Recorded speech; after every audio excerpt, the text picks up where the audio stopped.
Well, evening lads. We'll just have a drink. I think it's St Patrick's Day. I hope you've had a good one. Just bear with us a minute.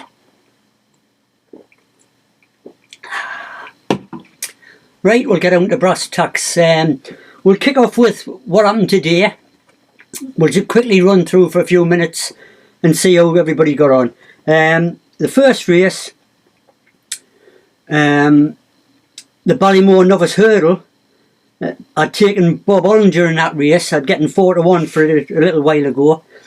I think it was back down to 6-4 favourite on the day. Easy winner. I said the Irish were shouting about this weeks ago that it was flying at home, and so it proved to be. Very easy winner. One to keep on the right side. Certainly one to follow. Bob Ollinger. The next race, the Brown Advisory Novice Chase. Monkfish. I didn't have Monkfish backed on its own. I had it in multiple bets. So I did succeed in that. Now Monkfish, I was talking it to be the best thing since sliced bread. It didn't prove to be that today. Its jumping let it down a bit. That wasn't its normal self, the way it jumped today. But it shows how good the horse is, that it still won easily enough after some shoddy jumps. I still believe it'll go on. It's only a novice chaser. It's only a young horse. It's a massive horse. It'll go on to bigger and better things. We did back it in the Holmes Syndicate in a double. We took it before the race, and I still think that'll still be there for the Gold Cup, barring injuries, and improve as it goes on. Still want to keep on the right side as well. Monkfish. The next race, the Coral Cup Handicap Hurdle. That was a race where I had a little bit on Janika each way. It was a handicap. I wasn't keen on it really, on backing in the handicaps there. They're too competitive. But it did get a place for us. It was 5th. I backed it at 22-1, I think it was each way. Skybet paid on the first 7. So I got a little bit more than me money back on that one, Janika. The 4th race, the Queen Mother Champion Chase. Cheltenham Postie hadn't done anything wrong all season. There was a little bit debate whether it would stay on well at the end of the race up the hill, the Cheltenham Hill. But the arguments put for the case were it had run at Leopardstown, what had even a stiffer finish, although the gradient was over a longer stretch of ground, and it stayed on really well there, so it shouldn't have had a problem staying on Cheltenham up the hill.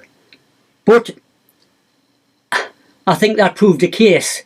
It didn't finish its race off well. I don't think it was just a case of put the kettle on, was running on really strong at the end. I think it was a case also of Cheltenham Postie didn't stay on up that hill as it should have. I had that in a good double bet with Shishkin, and I had 11-4 for that, so it would have been a really good double if I'd had that up. So that was one what got away from us. The 5th race, the Glenfarclas Cross Country Race. It was a race I didn't really want to bother with. I watched it because I took Easy Land previously, a good while ago, to win the Grand National this year. So I wanted Easy Land to run a good race. It did run a fair race, but it was a major shock to me, and probably others, that Tiger Roll come back to its former self. The races it ran so far this season, it was making me and others think, had it had enough? And it was more or less going back overs and wasn't going to recapture the form it showed. Possibly me and others shouldn't have doubted it because it's a dual Grand National winner. It had also won the Glenfarclas in the past. It was just its dipping form as it's getting a bit older. You thought, has it had enough? Obviously the way it ran today, it hasn't had enough. It'll not be in this year's Grand National because the owner wasn't happy with the weight it was allocated, and he threatened beforehand that he would pull it out if it was weighted too highly.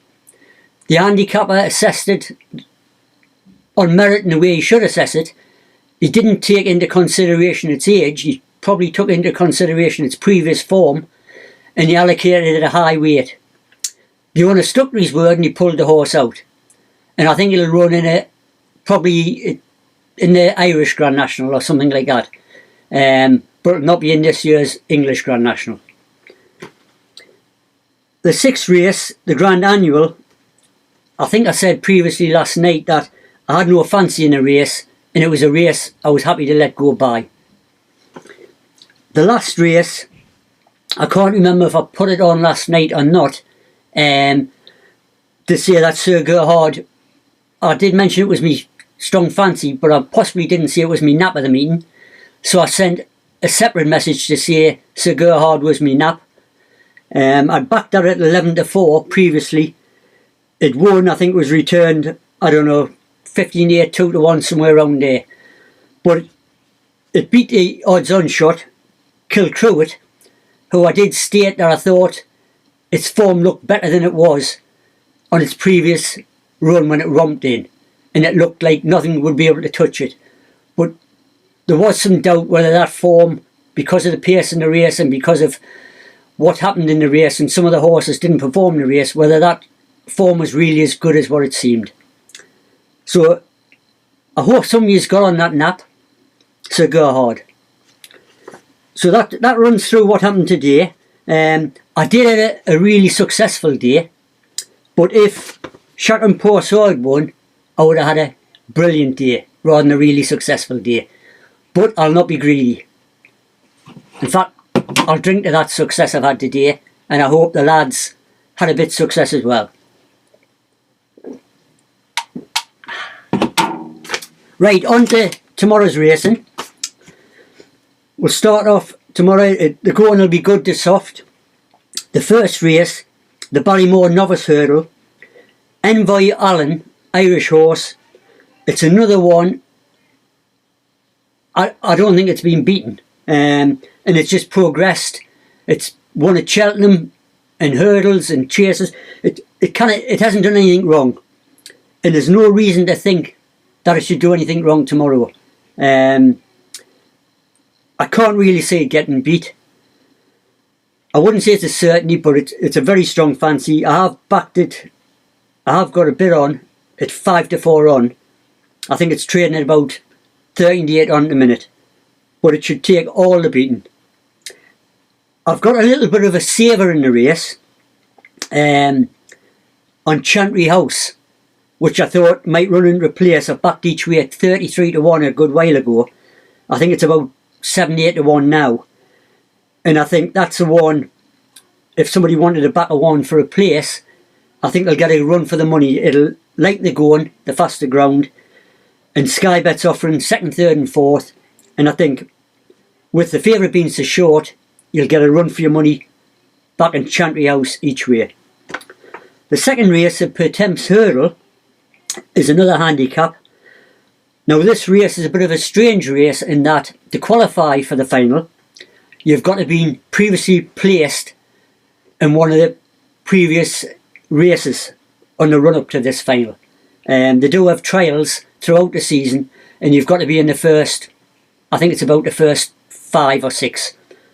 If you're not, you can't get in. And the reason they've done that, they've stipulated it's got to be in the first 5 or 6, is because you used to get horses what didn't try on the run up, or should I say they didn't try the best on the run up to the race, and then would be allocated a better handicap mark.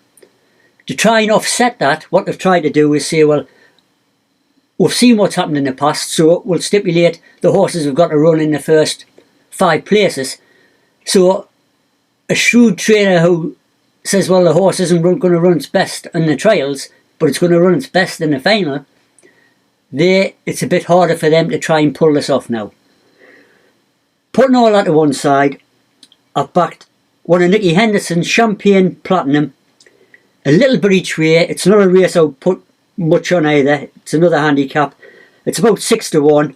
Sky Bet's playing 7 places, and I've got a little bit each way on that one. The third race, the Ryanair Chase. This is a very competitive race. It'll be an exciting race to watch with a lot of horses in with chances. I've backed Mr. Fisher, another Henderson horse, what will definitely like the faster ground. And with it being faster ground, it can show a bit of a kick towards the end of the race, which it can't on a slower surface. So if it's in the hunt over the last, you might see it finish with a bit of a kick, that one. I've backed that each way at 16 to 1. I think it's now about 8 to 1. Sky Bet's paying 5 places.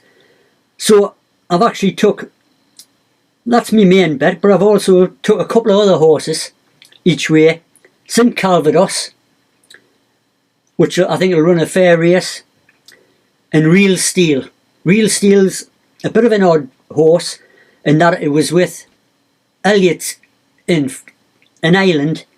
It ran in the Gold Cup. I think it was either with Ireland or the other top trainer in Ireland. But it ran the Gold Cup and it ran a fair race. I think it finished 4th or 5th in the Gold Cup. Or it fell when it was running a good race. One of the two. But it's in a lesser race this time. It's a big price at 25 to 1. It's stepping back in distance a little bit. And I wouldn't be surprised, it's now with Nicholson, I wouldn't be surprised if it ran a fair race.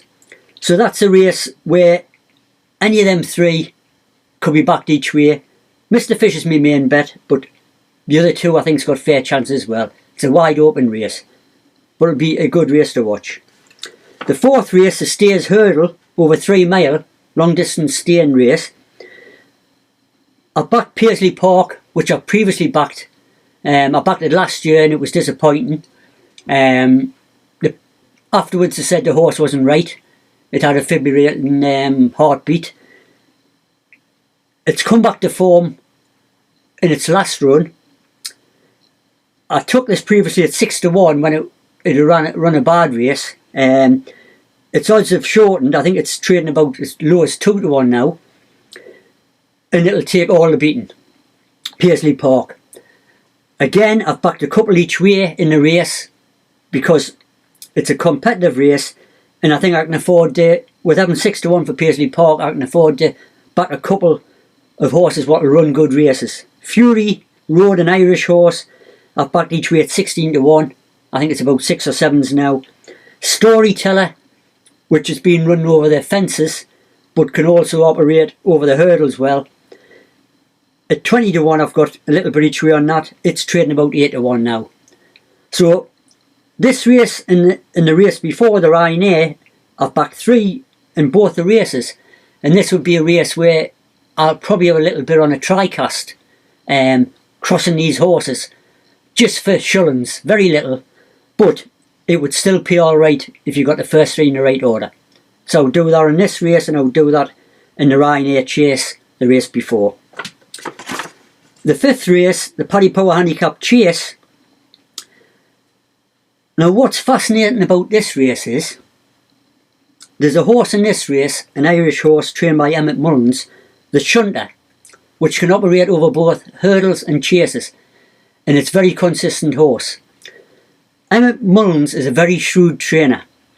And what he's done with this horse, he ran it at Kelso, I think it was about a week and a half, 2 weeks ago, and he ran it in the Moor Battle Hurdle up there.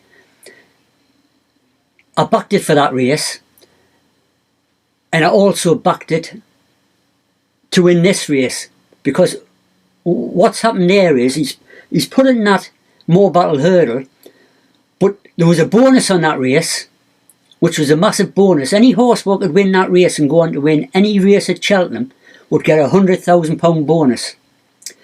So the shrewd trainer Emmett Mullins, he pulled it off. It did win. It ran a good race and a hurdle race, that Moor Battle Hurdle at Kelso. It won that. I backed it in that. And then what he did, he ended it for 4 different races, hurdles and chases. Tomorrow. He's entered for 4 races because what he's done is he's left it till as late as possible, till as late as he could with the declarations, to decide what was the weakest race out of the 4. In other words, which race the Shunter had his best chance of collecting that 100,000 bonus. He's now pulled it out the other 3 races and left it in the Paddy Power Handicap Chase. I did back this for the... I backed it for the four races, but I had it backed with none runner no bet, so I've ended up with 3 lots of stake returned, and I've got it in this one, left in this one at 10 to 1 I took. It's now back down to 4 to 1. I'm going to make the shunt of me nap tomorrow, and I think there's every chance he'll pull this off. The 6th race, Mare's Novice Hurdle, I haven't any fancy in a race. On the day I might have a very small wager out of interest, but nothing else. The 7th race, the Kinmure Handicap Chase, this has always been for amateur riders, and you'll get the top amateur riders coming across from Ireland, like Jamie Codd and other top riders. They'll be obviously disappointed that they cannot ride this year with the pandemic. Only professionals can ride, so amateurs aren't allowed to ride.